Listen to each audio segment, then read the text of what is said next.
મહાદેવ મિત્રો, કેમ છો? મજામાં જ છો મિત્રો. તો નવા બ્લોગમાં તમારું સ્વાગત છે મિત્રો. આજે અમે જવાના છીએ માંગડાવાળાના દર્શન કરવા. તો ચાલો તમને દર્શન કરાવું માંગડાવાળાના. તો બને રહેજો બ્લોગમાં. ચાલો તો જઈએ.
કંટાળા જવાનું છે માંગડા દાદાના દર્શન કરવા, ડુંગરા પર મુલાકાત લેવાની છે. તો અમે અત્યારે જઈ રહ્યા છીએ મિત્રો. તમે જોઈ શકો છો રસ્તા ઉપર અમે ચડી ગયા છીએ અને અમે 3 જણા જઈએ છીએ. આ મારા મિત્રો છે બે, અને મને તો મિત્રો ઓળખતા જ હશો.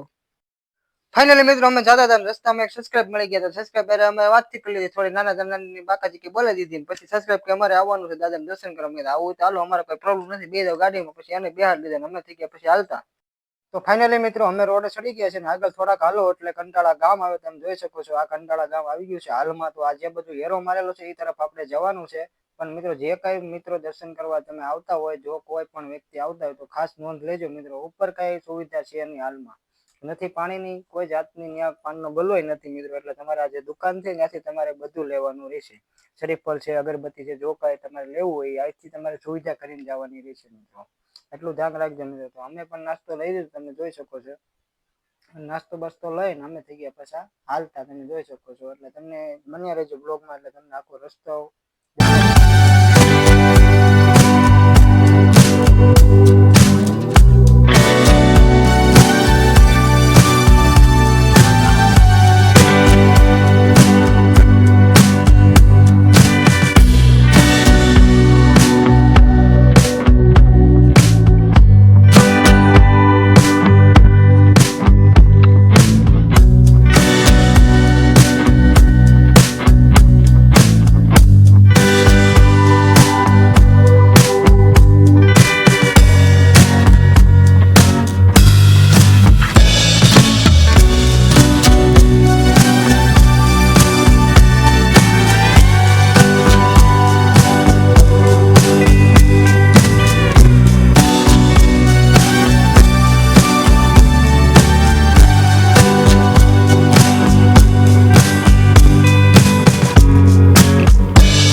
તો ફાઇનલી મિત્રો આપણે પહોંચી ગયા છે. ગાડી પાર્કિંગ અમારે કરાવવાની હતી, તો ગાડી પાર્કિંગ કરાવી નાખી છે. પછી ઉખાડવાના હતા શરીફળના સાલા, તો શરીફળના સાલા ઉખાડીને પછી અમે થઈ ગયા હાલતા. તમે જોઈ શકો છો મિત્રો.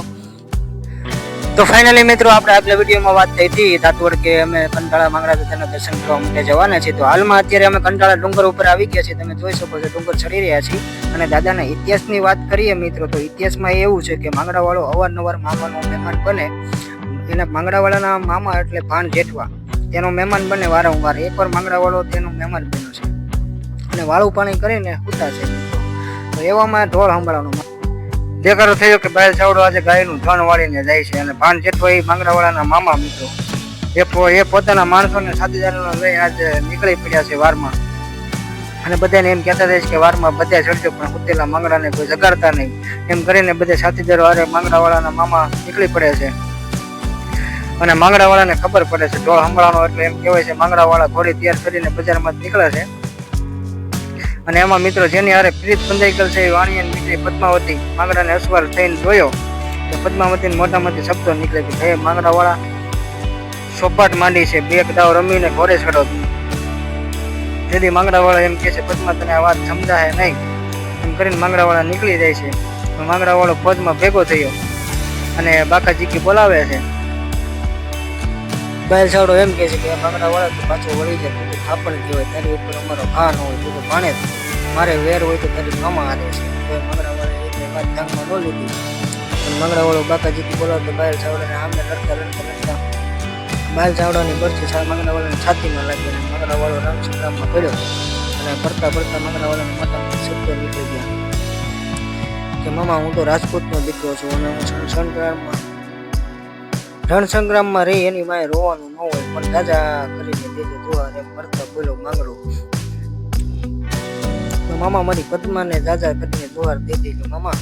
પણ એક બાજુ પદ્માવતી વાત જોવે છે કે હમણાં મારો માંગડો આવે, હમણાં મારા પ્રિયોને વધાવું.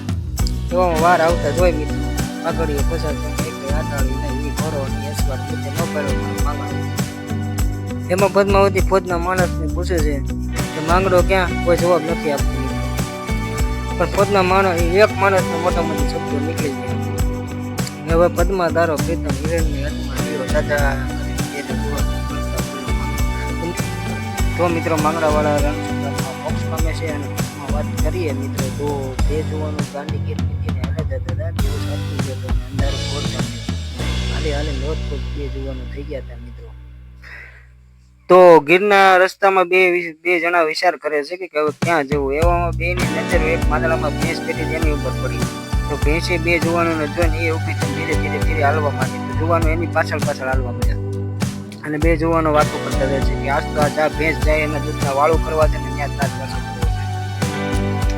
તો મિત્રો થોડાક આગળ ગયા તો જંગલમાં એક દરબારગઢ દેખાણો અને સામે જઈને ભેંસ ઊભી રહી. દરબારગઢની અંદર જઈને જોયું તો એક સ્ત્રી અને એક પુરુષ રહેતા હતા મિત્રો. ઘોડો આવકારો મળ્યો, એના મહેમાન બન્યા. તો મિત્રો વાળું પાણી કરીને બે જવાનો વાતો કરે છે. એમ કહે છે કે દુઃખમાં જીવતા હોય એવું લાગે છે. પણ એવામાં ત્યાં તો બાજુના ઓરડામાંથી કણવસાનો અવાજ આવે છે મિત્રો. તો આ બે જવાનો એને પૂછે છે કોને, માંગડાવાળાને. માંગડાવાળો જે ભૂત માં ભૂત થયા હતા, માંગડાવાળો ભૂત બન્યો એને પૂછે છે કે તમારે શું પીડા છે, કેમ તમે કણસો છો. માંગડાવાળો કે એ જાણીને તમારે શું કામ છે. બે જવાનો એમ બોલે કે જે અમે તમારું અન્ન ખાધું છે, તમારું દુઃખ ન ભાંગી તો અમારું જીવતર નકામું. તો માંગડાવાળો એમ કહે, પછી માંગડાવાળાએ બધી વાત કરી મિત્રો. તો માંગડાવાળો એમ કહે છે કે સાંભળી લો જોવાનો, બાયલ ચાવડાની બરછીની ઘણી મારા સાથીના હાડકામાં ભાંગી ગઈ છે એટલે મને આખી રાત ફટકા રાખે છે, નીંદર નથી આવતી. તો બે જવાનો એમ બોલે કે માંગડાવાળા એનો કોઈ રસ્તો ખરો. માંગડાવાળો રસ્તો એને બતાવે છે કે હા મારા સાથીના હાડકામાં વાગેલી બરછીની ઘણી દામોગુણ તો પધરાઈ આવું તો મને જીવને શાંતિ મળે. એમ કોણ કહે છે? માંગડાવાળો. બે જુવાનો એમ કહેવાય છે માંગડાવાળાનું હાડકું લઈને દામોગુણ પધરાવા નીકળી જાય છે. ટૂંકમાં વાત કરીએ તો એ બે જુવાનો પાછા પરત આવે છે દામોગુણમાંથી હાડકું પધરાવીને. તો એને ખબર પડે છે કે આપણું બાર ઓટું માંગડાવાળાએ પાર પાડ્યું. તો મિત્રો એ બે જુવાનો કોઈ નહીં. એનું નામ હતું, એકનું નામ છેજો અને એકનું નામ બેજો. બે બારવટી હતા મિત્રો અને તેના મોટા મોટા શબ્દો નીકળી ગયા કે ધન્ય છે આ ધરતીને કે ત્યાં આવા રતન પાકે છે. તો મિત્રો ઇતિહાસ પણ ઇતિહાસ ન કહી શકાય. આ તો એક પ્રેમ કથા છે મિત્રો. આનું કોઈ પુસ્તક છે અને લાઇબ્રેરીમાં તમને એમ થાય કે લાઇબ્રેરીમાં પુસ્તક મળી જાય પણ આનો કોઈ પુસ્તક એવું કઈ છે નહીં મિત્રો. આ દાદાનો સત્ય હકીકતનો દાખલો છે મિત્રો. આ જે ભૂત બનીને એ બોલ પાડતા એ વસને ઉભા રહેતા, અત્યારના માણસો ઉભા નથી રહેતા. આવામાં એવું જાણવા મળે. તો મિત્રો તમે જરૂર ને જરૂર જો આ જગ્યા તમને સારી લાગે તો આ જરૂર ને જરૂર આ જગ્યા ઉપર આમ તમે મિત્રો નીકળ્યા હોય કંટાળા છાઈ ન આવ્યું તો આમ તો નીકળ્યા હોય તો જરૂર આવજો મિત્રો. આ ડુંગરાની મુલાકાત કરજો, દાદાના દર્શન કરજો. અને મિત્રો તમે એકવાર આ દાદાના દર્શન કરશો. પરસાની વાત કરો તો દાદાના તમે આપણે ઉપર તમે દર્શન કરાવું. દાદા પરસાની વાત કરો તો દાદાના ડુંગરા ઉપર પરસો આપેલો છે, કારણ કે સારણને અપડેટ થઈ ગયું હતું તો દાદાએ પહોંચાડ્યું હતું. તમે જાણો છો, આપ સૌને ખબર જ હશે. અને અત્યારે હાલમાં તમે આમ ઇતિહાસ જોવામાં જાઓ ને તો આવી રીતનું દાદાનું છે. આ જે અત્યારે આપણે ડુંગરો ચડી રહ્યા છીએ એમાં જે દાદાએ અહીંયા આવીને એને અફીણ પગાડ્યું હતું એક સારણને. એ દાદાનો એવી રીતના પરસા છે બધા. અને હું તમને આગળ થોડીક વાત કરવાનો છું. તમે બન્યા રહેજો બ્લોગમાં, ને હું તમને દાદાના દર્શને કરાવું. અને બીજા નંબરમાં એમ કે આવતા બ્લોગમાં આપણે જવાના છીએ બાપાના ડુંગર, એટલે એ બ્લોગ અમારો આવશે. અને પછી બાપાના ડુંગરની અમારે મુલાકાત લેવાની છે, એટલે બન્યા રહેજો મિત્રો. તો ફાઇનલી મિત્રો આપણે માંગડા દાદા ડુંગરે પહોંચી ગયા છીએ. તો બોલો માંગડા દાદાની જય. ચાલો મિત્રો. તો ફાઇનલી મિત્રો આપણે માંગડા દાદાના ડુંગરે પહોંચી ગયા છીએ. તો ચાલો આવો તમને દર્શન કરાવું. પેલા તો મિત્રો હનુમાનજીનું મંદિર છે, તમે જોઈ શકો છો. આ પેલું મંદિર છે હનુમાનજીનું છે. જો હનુમાન દાદાનું મંદિર છે પેલું. જો હનુમાન દાદાનું મંદિર છે, જોઈ શકો તમે. પછી છે માંગડા વાળાનું. જો આવો બતાવું, જોઈ શકો. જો આ માંગડા વાળાનું મંદિર.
તો મિત્રો થોડીક ડિટેલ તમને આપી દો. આ તમે સામે ફોન રાખો, જે ડાબી બાજુ દેખાઈ રહ્યા છે એ માંગડાવાળા છે, જે વચમાં છે પદ્માવતીમાં છે, અને જે જમણી બાજુ દેખાય છે એ ભાણ જેઠવા છે, માંગડાવાળાના મામા. તમે જોઈ શકો છો. અને દાદાની વાત કરીએ, પરચાની શ્રદ્ધાની, જો આછા દિલથી તમે શ્રદ્ધા રાખો દાદા ઉપર તો તમારું ધાર્યું કામ થાય એમ કહેવાય છે. દાદાએ કામે એટલા કરેલા છે, આછા દિલથી માનતા રાખો અને દાદા 100% કામ તમારું પૂર્ણ કરશે. અને જો મિત્રો કોઈ પણ અહીંયા ન આવ્યો હોય તો ચોક્કસ આ દાદાના દર્શન કરવા આવજો. તો મિત્રો આપણે દાદાના દર્શન કરી લીધા છે અને નાસ્તો લાવ્યા હતા. તમને ખબર જ છે, વિડીયોમાં જોયેલું છે. આપણે નાસ્તો લાવેલા હતા. તો નાસ્તો એમ લાવવો પડે એમ જ હતો મિત્રો, કારણ કે ડુંગરો એટલી ઊંચાઈ પર છે ને, એટલે ભૂખ તો લાગવાની જ છે સરો. એટલે કારણ કે નાસ્તો અમે લાવ્યા હતા, એટલે પછી નાસ્તો અમે કરીએ છીએ અત્યારે હાલમાં. તમે જોઈ શકો આજે બાજુમાં ડુંગરો દેખાય છે ને, નાનજી ઓલો કહેવાય છે.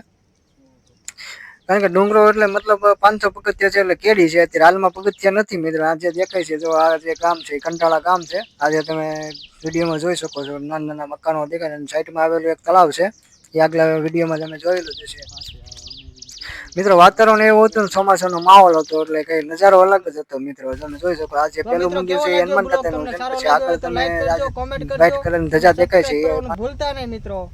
હવે મળીશું આવતા નવા બ્લોકમાં. જય માંગડાવાળા.